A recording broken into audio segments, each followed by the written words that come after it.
Bonjour à tous, aujourd'hui premier épisode d'une série qui aura pour but de vous faire devenir de bons juges en MMA, du moins comprendre comment on peut juger un combat en MMA. Alors, je vais vous apprendre à compter en abordant plusieurs points sous forme de chapitres. Il y en aura 7 répartis sur 3 épisodes. Alors non, je ne vais pas vous apprendre à compter jusque 5, mais qu'est-ce que j'entends par compter? Je suppose que vous avez tous déjà regardé au moins dans votre vie un match de MMA dans lequel les deux adversaires n'ont pas réussi à se mettre KO ou bien faire abandonner l'autre par soumission.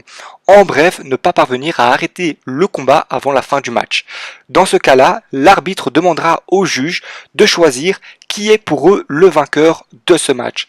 Cela ne se fait pas de façon aléatoire, il y a certaines règles à respecter et c'est ce que je vais vous montrer dans cette vidéo. Alors si vous êtes prêts, c'est parti!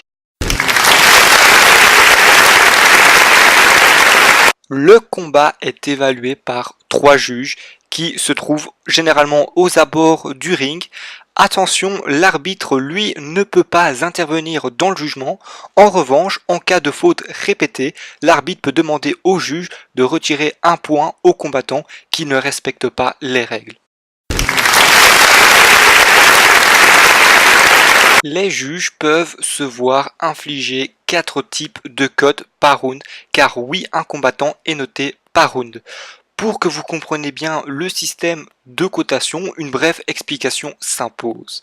Il faut savoir qu'au début de chaque round, les juges donnent 10 points à chaque combattant et à la fin de chaque round, les points sont décomptés selon certains critères. Alors d'un côté, un 10 qui représente le vainqueur du round et de l'autre côté, une note qui peut aller de 10 à 7 en fonction des prestations du combattant, que je vais vous expliquer tout de suite.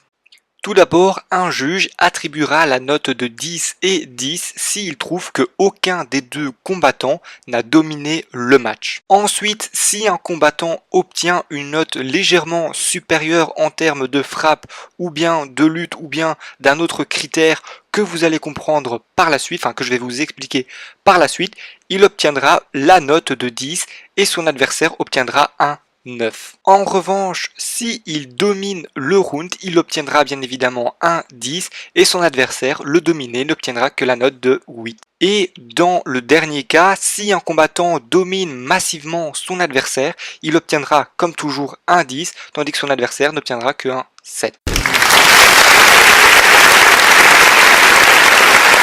Un juge ne peut pas déterminer comme ça qui remporte un round. Pour ce faire, il se base sur 5 critères, à savoir la frappe, la lutte, le contrôle de la zone de combat, l'agressivité et la défense. Ces 5 critères-là aident le juge à déterminer qui a remporté le combat, donc analysons-les un par un. Donc en premier lieu, il y a la frappe. Dans ce cas, pour ce critère-là plutôt, le juge va compter le nombre de frappes réussies qu'un combattant adresse à son adversaire et ce total va lui donner sa première note. En second lieu, il y a la lutte.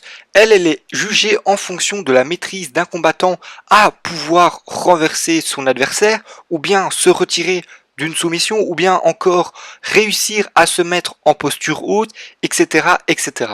Après, il y a le contrôle de la zone de combat qui correspond à celui qui dicte le rythme. Donc, c'est-à-dire qui dicte où va se passer le combat, donc l'emplacement, c'est-à-dire soit au sol ou bien debout ou bien encore sur le grillage, et aussi sa manière à se créer des opportunités pour une issue partielle du combat. L'avant-dernier critère, c'est l'agressivité. Ça correspond en gros à celui qui lance le combat. Donc celui qui va de l'avant, celui qui, entre guillemets, comme le critère précédent, dicte le rythme du combat. Et le dernier critère, c'est la défense. Donc la défense, ça consiste à ne pas se prendre de coups en ripostant de manière offensive. Donc voilà les 5 critères qu'un juge peut mettre en place pour avoir une meilleure vision du vainqueur. Donc voilà qui en est tout pour cet épisode. Si vous avez aimé, n'hésitez pas à vous abonner pour ne pas rater les 2 autres épisodes et d'à liker si jamais vous avez aimé ce contenu.